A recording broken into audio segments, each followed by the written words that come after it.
हुन्छ। हे अगस्त्य मुनि सती देवीले त्यसरी प्राण त्यागेको देखेर देवता यक्ष गन्धर्व किन्नर नाग दैत्य र ऋषि मुनि सबैले अहो साह्रै अनर्थ भयो भन्दै आश्चर्य माने।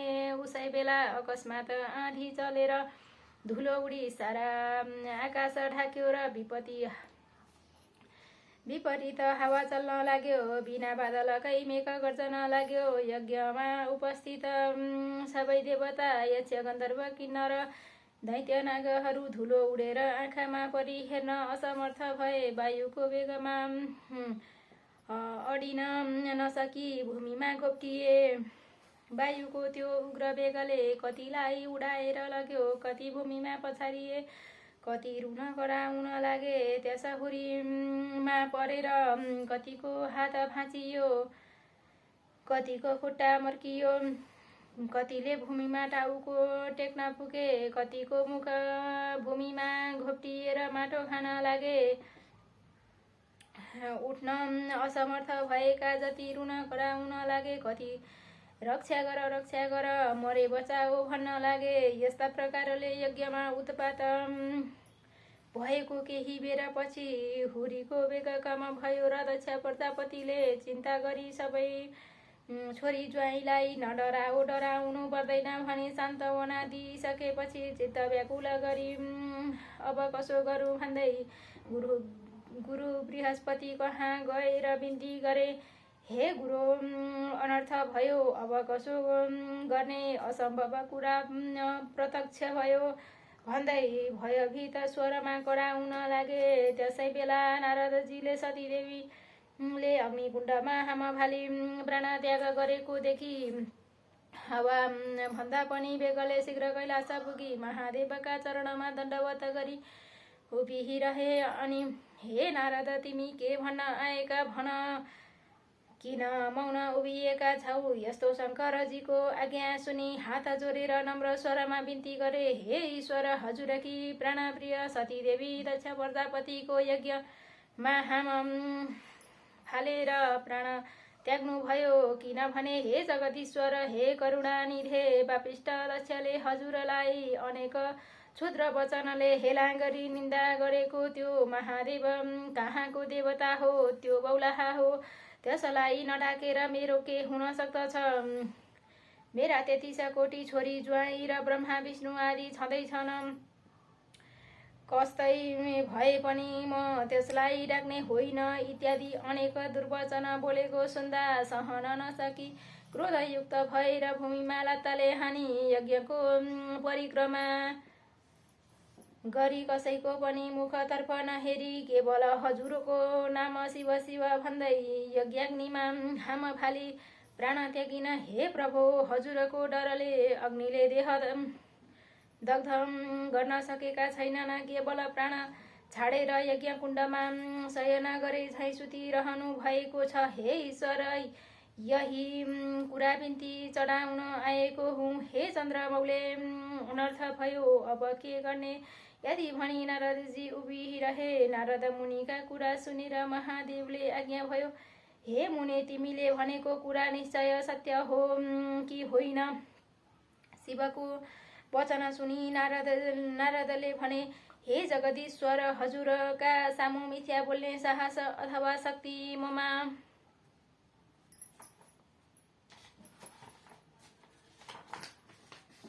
छैन।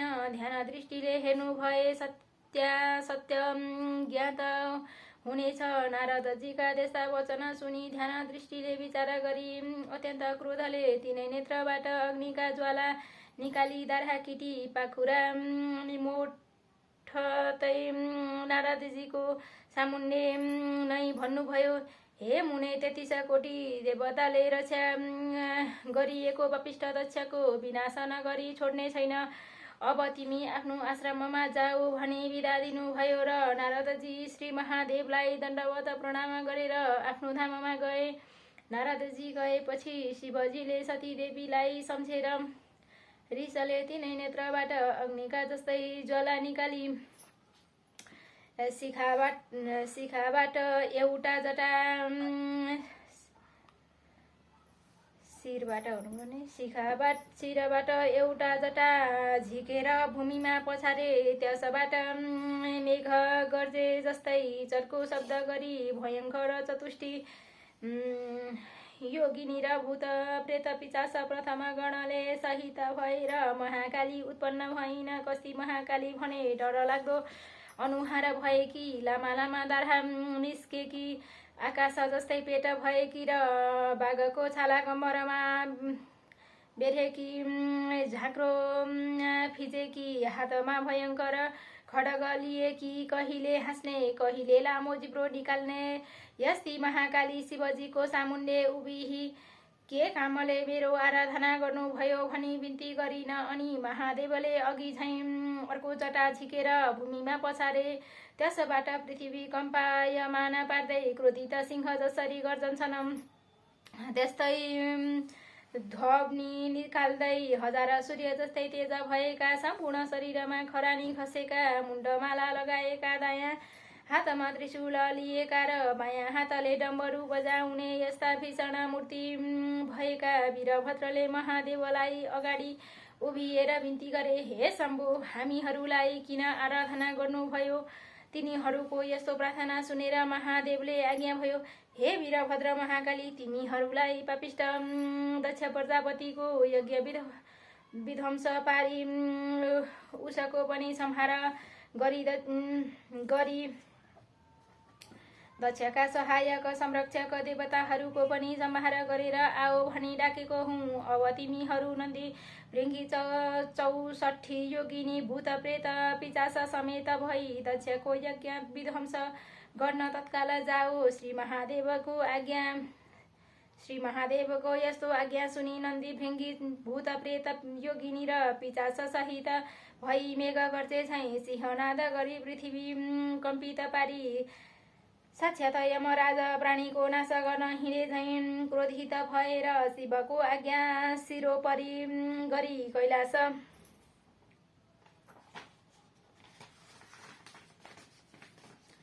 पर्वतबाट हिँडी तिनीहरूको चालामाला देखेर पृथ्वीलाई भार थाम्न कठिन पर्यो र थर काँपिन सात समुद्र छचल्किए, समस्त जीव त्राही त्राही भए। दक्षको यज्ञमा अनेक किसिमका उत्पात हुन लागे। आकाशमा काग र गिद्ध मण्डलाकार गरी उड्दै कराउन थाले। स्यालहरू आँखा र मुखबाट आगोको ज्वाला निकाल्दै कराउन र दर्गुर्न लागे। रगतको वृष्टि भयो, विपरीत वायु चल्न लाग्यो। यस्तो उत्पात हुन लागेको देखेर यज्ञ मण्डपमा बसेका सबै हाहाकार गर्दै यताउता भाग्न लागे। स्त्री बालक बुढाहरू भाग्न नसकी भूमिमा घोप्टिएर रुन कराउन लागे। कोही अझ के हुने हो भनेर डराई त्राही त्राही हुन लागे।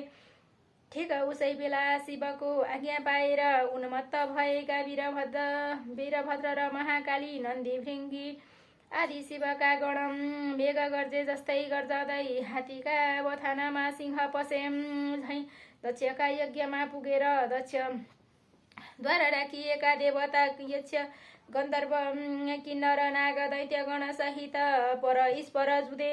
त्यो देखेर दक्षका कन्याहरू देवकन्या नागकन्या ब्राह्मण ऋषि मुनि आदि सबै त्राही त्राही नारायण भन्दै रोई कराई दश दिशातिर भाग्न लागे। कोही भाग्न नसकेर लडे, कसैको हात खुट्टा भाँचियो, कोही टाउको भरले पल्टेर माटो खान लागे। कति मूर्छा परी असहाय जस्तै भूमिमा लडिरहे।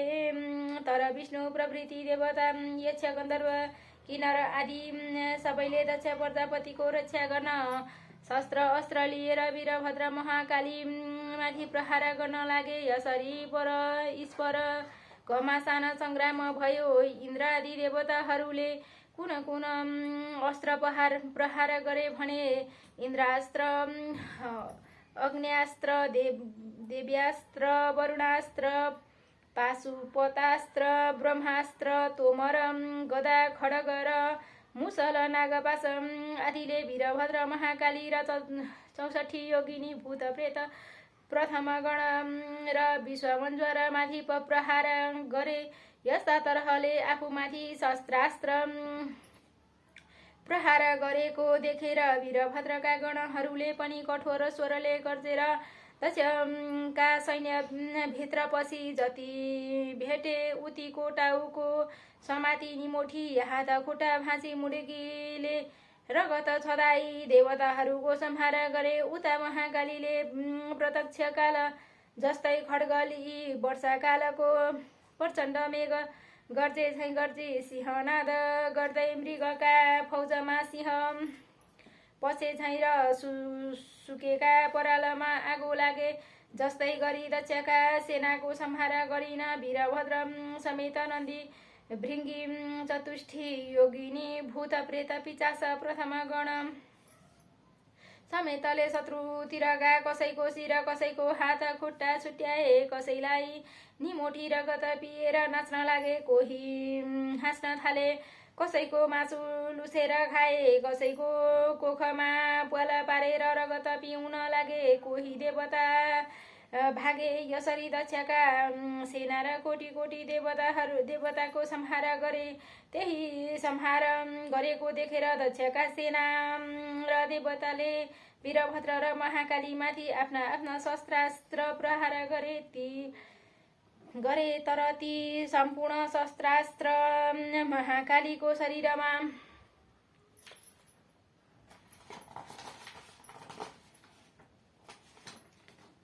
छुट्ना साथ आफै भस्म भएर जान्थे। फेरि शिवगण र महाकालीले दक्षका सैन्य र देवगण यज्ञमा आएका धेरै वीरहरू मारिदिए।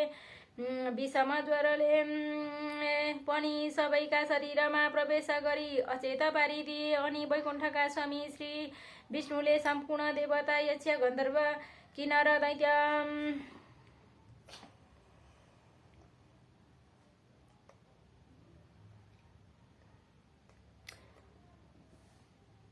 नाग सहित दक्षका सबै सेना अचेत भएका देखेर आफ्नो देहबाट शीतज्वर उत्पन्न गरेर सबैलाई सचेत गराए। फेरि अनेक शस्त्र अस्त्र लिएर बत्तीमा पुतली गए झैँ वीरभद्र महाकालीमाथि जाइ लागे। वीरभद्रले पनि त्रिशूलले सिंहनाद गर्दै सुकेको खरमा आगो लगाए झैँ एक क्षणमै दक्षका अनेक सेनाहरू काटी मारिदिए। तिनमा कसैको शिर छैन, कसैको हात छैन, कसैका खुट्टा छैनन्। यस्तो स्थिति देखेर कोही रक्षा गर भन्दै भाग्न पनि नसकी भूमिमा लडिरहे। यसरी सबै देवताहरूको संहार गरी अन्य दैत्य दानवलाई समाती अग्निकुण्डमा होम्न लागे।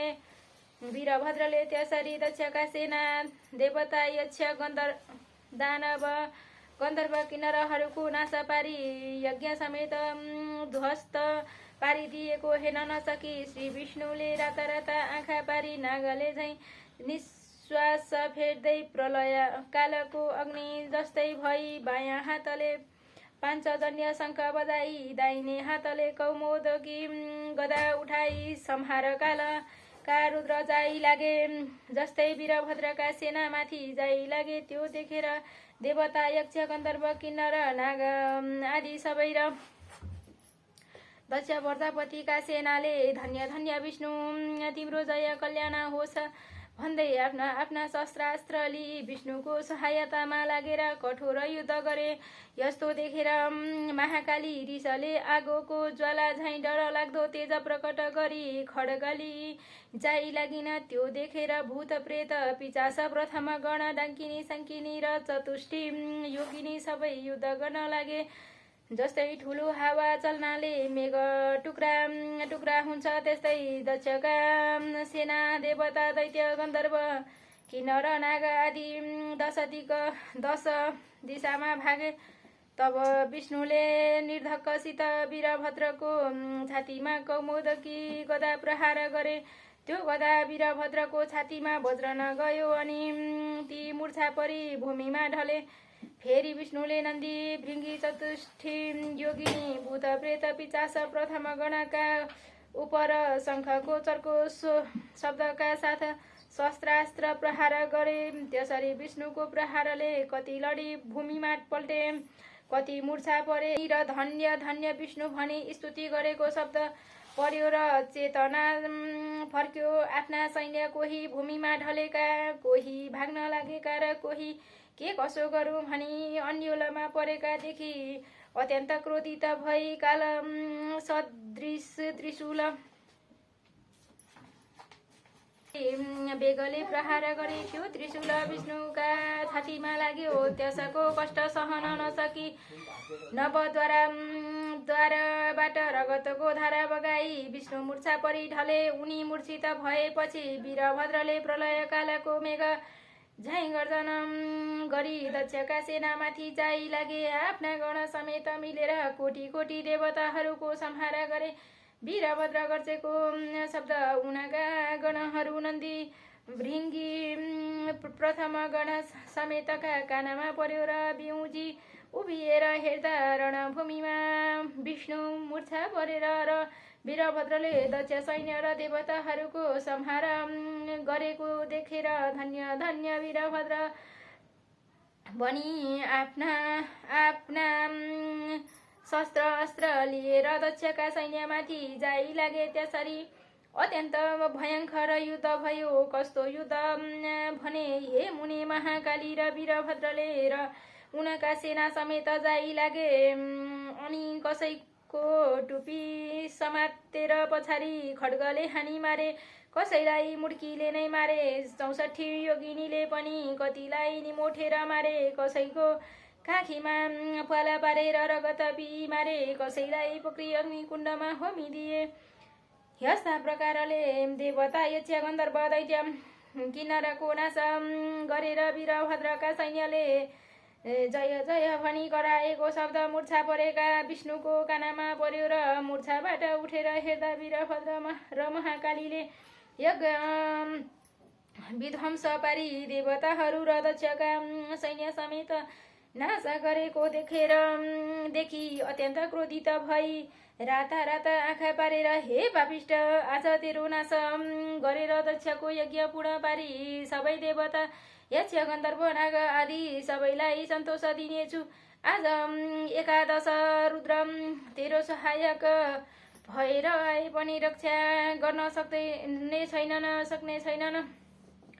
सम्पूर्ण दुष्टको संहार गर्ने यो चक्र देखिस भनी सुदर्शन चक्र देखाए। विष्णुले भनेको त्यस्तो क्षुद्र वचन सुनेर वीरभद्र रिसले चुर भई भन्दछन्, हे पापिष्ट विष्णु, सम्पूर्ण दुष्टको नाश गर्ने चक्र भनेर देखाइस।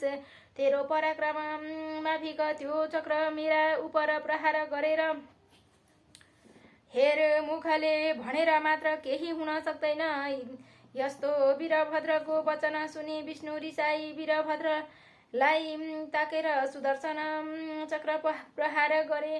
त्यो चक्र अनेक सूर्यको जस्तो तेज र प्रलय कालको गर्जे झैँ गर्जना गर्दै काल रुद्र नाश गर्न गए झैँ गयो। त्यस्ता प्रकारले आएको त्यो चक्रलाई देखि नन्दी भृङ्गी भूत प्रेत 64 योगिनी प्रथम गण आदि शिवगण त्राही त्राही वीरभद्र महाकाली भनी उनका नजिकै गए। जस्तो समुद्र मन्थनमा कालकूट विष निस्केर सबैलाई भस्म पार्न खोज्दा शिवले पान गर्नु भएको थियो, त्यस्तै त्यो चक्र आएको देखेर मुख बाइदिनाले वीरभद्रको मुखमा पस्यो र निल्न तयार भएको देखि विष्णुले चाँडो गरी वीरभद्रका मुखबाट सुदर्शन चक्र झिकी त्यहाँबाट अन्तर्धान भई वैकुण्ठ जाँदा भए। इति श्री स्कन्दे पुराण केदारखण्डे माघ माहात्म्य कुमार अगस्त्य संवादे श्री स्वस्तानी परमेश्वर्य व्रत कथायां दक्षसेना वध नाम सप्तमोऽध्यायः।